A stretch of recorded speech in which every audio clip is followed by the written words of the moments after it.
कौशल प्रदेश सरयू नदी के तट पर बसा एक समृद्ध राज्य। इसकी राजधानी थी अयोध्या, जहां राजा दशरथ का शासन था। राजा दशरथ ने अपने बालों में एक सफेद बाल देखा। उन्हें चिंता हुई कि उनका वंश कैसे आगे बढ़ेगा। उन्हें अपने गुरु वशिष्ठ से सलाह ली, जिन्होंने उन्हें पुत्र प्राप्ति के लिए पुत्रयेष्ठी यज्ञ करने का सुझाव दिया। राजा दशरथ ने सरयू नदी के किनारे एक भव्य यज्ञशाला बनवाई। उन्हें अपनी रानियों कौशल्या, कैकेयी और सुमित्रा को ये शुभ समाचार सुनाया और पूरा राज्य उत्सव में डूब गया। यज्ञ के अंत में अग्निदेव प्रकट हुए और राजा दशरथ को दिव्य खीर दी। राजा दशरथ ने वो खीर अपनी रानियों को खिलाई और समय आने पर रानियों ने 4 पुत्रों को जन्म दिया, राम, लक्ष्मण, भरत और शत्रुघ्न। अयोध्या में खुशियां छा गईं और राजा दशरथ का वंश आगे बढ़ा। वीडियो को लाइक करना और चैनल को सब्सक्राइब करना न भूलें। राजा दशरथ अपने पुत्रों के विवाह की चिंता करते हैं। वह अपने गुरु वशिष्ठ से योग्य कन्याओं की खोज करने का अनुरोध करते हैं। विश्वामित्र का आगमन। ऋषि विश्वामित्र राजा दशरथ के दरबार में आते हैं। राजा दशरथ उनका स्वागत करते हैं और उनके आने का कारण पूछते हैं। विश्वामित्र की मांग। विश्वामित्र राजा दशरथ से उनके ज्येष्ठ पुत्र राम को अपने साथ भेजने का अनुरोध करते हैं। वह बताते हैं कि उनके यज्ञ में मारीच और सुबाहु नामक राक्षस विघ्न डाल रहे हैं। विश्वामित्र जी बताते हैं कि राम उन राक्षसों का वध कर सकते हैं। दशरथ का संकोच। राजा दशरथ राम को भेजने में संकोच करते हैं क्योंकि राम अभी बालक हैं। वह स्वयं विश्वामित्र के साथ जाने की पेशकश करते हैं। विश्वामित्र क्रोधित हो जाते हैं और वापस जाने की धमकी देते हैं। गुरु वशिष्ठ राजा दशरथ को राम को विश्वामित्र के साथ भेजने की सलाह देते हैं। राम और लक्ष्मण का प्रस्थान। राजा दशरथ राम को विश्वामित्र के साथ जाने की आज्ञा देते हैं। लक्ष्मण भी राम के साथ जाने की इच्छा प्रकट करते हैं। राम और लक्ष्मण विश्वामित्र के साथ प्रस्थान करते हैं।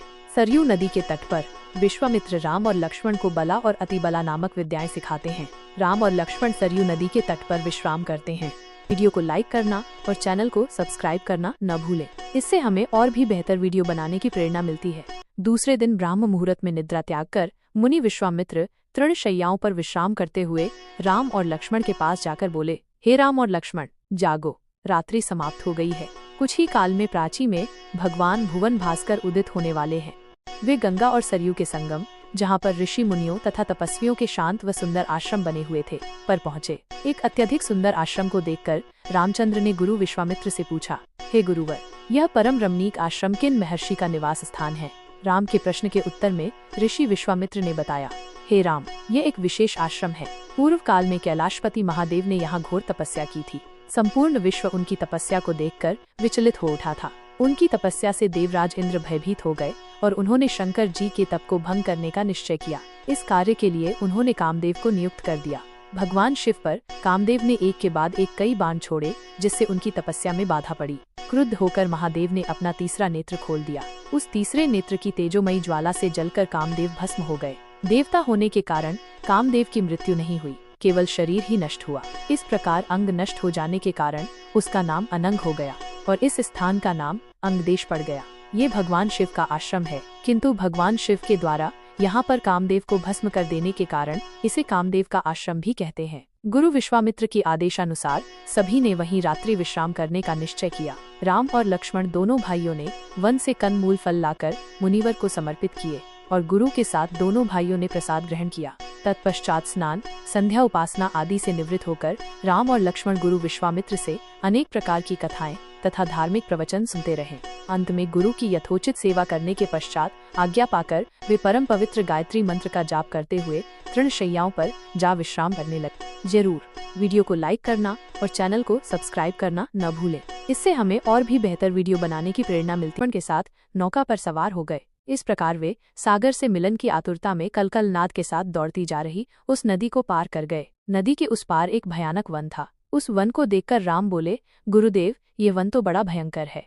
सभी ओर से सिंह, व्याघ्र आदि हिंसक पशुओं के दहाड़ने और हाथियों के चिंघाड़ने की ध्वनि आ रही है। विश्वामित्र ने राम को ताड़का के बारे में बताया और उससे उस क्षेत्र को मुक्त कराने का आदेश दिया। राम ने गुरु की आज्ञा का पालन करते हुए ताड़का को ललकारा। क्रोधित ताड़का ने राम और लक्ष्मण पर आक्रमण किया। राम ने अपने बाणों से ताड़का का वध कर दिया। ताड़का वध का महत्व। ताड़का वध धर्म की अधर्म पर विजय का प्रतीक है। वीडियो को लाइक करना और चैनल को सब्सक्राइब करना न भूलें। इससे हमें और भी बेहतर वीडियो बनाने की प्रेरणा मिलती है। घने वन के मध्य राम और विश्वामित्र एक शांत झील के किनारे रुके। वातावरण में एक अलौकिक शक्ति की गूंज थी। राम, विश्वामित्र ने अपनी गंभीर आवाज में शुरुआत की, ताड़का के विरुद्ध तुम्हारा पराक्रम मुझे अत्यंत प्रसन्न करता है। मैं तुम्हें ऐसे अस्त्र प्रदान करूंगा जो मनुष्यों की समझ से परे हैं। एक संकेत के साथ दिव्य शस्त्र प्रकट हुए, न्याय और समय के घूमते हुए चक्र, गर्जना करने वाला वज्र, शिव का तीक्ष्ण त्रिशूल और परम ब्रह्मास्त्र, गदाएं, पाश और कई प्रकार के प्राकृतिक अस्त्र प्रकट हुए। प्रत्येक दिव्य प्रकाश से चमक रहा था। विश्वामित्र ने उनकी शक्तियों का वर्णन किया, यह समझाते हुए कि प्रत्येक देवता, राक्षस और हर प्रकार के प्राणी को कैसे वश में कर सकता है। राम ने श्रद्धा से भरी आंखों से हर शब्द को आत्मसात किया। किंतु गुरुदेव, उन्होंने पूछा, प्रयोग के बाद मैं इन अस्त्रों को कैसे वापस बुलाऊंगा? विश्वामित्र मुस्कुराए, प्राचीन अनुष्ठानों और मंत्रों को प्रकट करते हुए, ये प्रदर्शित करते हुए कि ये दिव्य उपकरण अपने स्वामी के पास कैसे लौट आएंगे। अपनी यात्रा जारी रखते हुए वे वन की छाया से निकलकर एक धूप से भरी घाटी में पहुंचे। पेड़ों के बीच एक शांत आश्रम बसा हुआ था। पक्षियों का मधुर गीत हवा में गूंज रहा था। राम ने उसकी ओर इशारा करते हुए गहरी शांति का अनुभव किया। जरूर वीडियो को लाइक करना और चैनल को सब्सक्राइब करना न भूलें। इससे हमें और भी बेहतर वीडियो बनाने की प्रेरणा मिलती है। वन में चलते चलते राम और लक्ष्मण एक दिव्य प्रकाश वाले स्थान पर पहुँचे। सामने सुंदर वृक्ष और मनोरम दृश्य थे। राम ने विश्वामित्र से पूछा, मुनिवर, क्या यह आश्रम है? विश्वामित्र ने कहा, हाँ वत्स, यह सिद्धाश्रम है। लक्ष्मण ने पूछा, सिद्धाश्रम क्यों? विश्वामित्र ने कथा सुनाई। प्राचीन काल में बलि नामक राक्षस ने यहाँ यज्ञ किया था। वह देवताओं को हरा चुका था। इंद्र चिंतित हुए और विष्णु भगवान से प्रार्थना की। विष्णु भगवान ने वामन अवतार लिया और बलि से 2.5 चरण भूमि मांगी। बलि ने स्वीकृति दी। वामन ने विराट रूप धारण कर एक चरण में आकाश और दूसरे में पृथ्वी पाताल नाप लिया। जब आधा चरण शेष रहा तो बलि ने अपना शरीर अर्पित कर दिया। विष्णु भगवान बलि के दान से प्रसन्न हुए और वरदान दिया कि यह स्थान सिद्धाश्रम कहलाएगा, जहाँ तपस्वियों को सिद्धियां मिलेंगी। विश्वामित्र ने बताया कि उनका आश्रम भी यही है, लेकिन राक्षस यज्ञ में बाधा डालते हैं। राम ने कहा, मुनिवर, आप यज्ञ शुरू करें, मैं रक्षा करूंगा। आश्रम में ऋषियों ने उनका स्वागत किया। राम के आश्वासन से विश्वामित्र यज्ञ की तैयारी में जुट गए। वीडियो को लाइक करना और चैनल को सब्सक्राइब करना न भूलें। दूसरे दिन सुबह राम और लक्ष्मण गुरु विश्वामित्र के पास गए और पूछा कि राक्षस यज्ञ में कब विघ्न डालेंगे। मुनि ने बताया कि उन्हें अगले 6 दिनों तक सतर्क रहना होगा, क्योंकि वो मौन रहकर यज्ञ करेंगे। राम और लक्ष्मण पूरी तैयारी के साथ यज्ञ की रक्षा में जुट गए।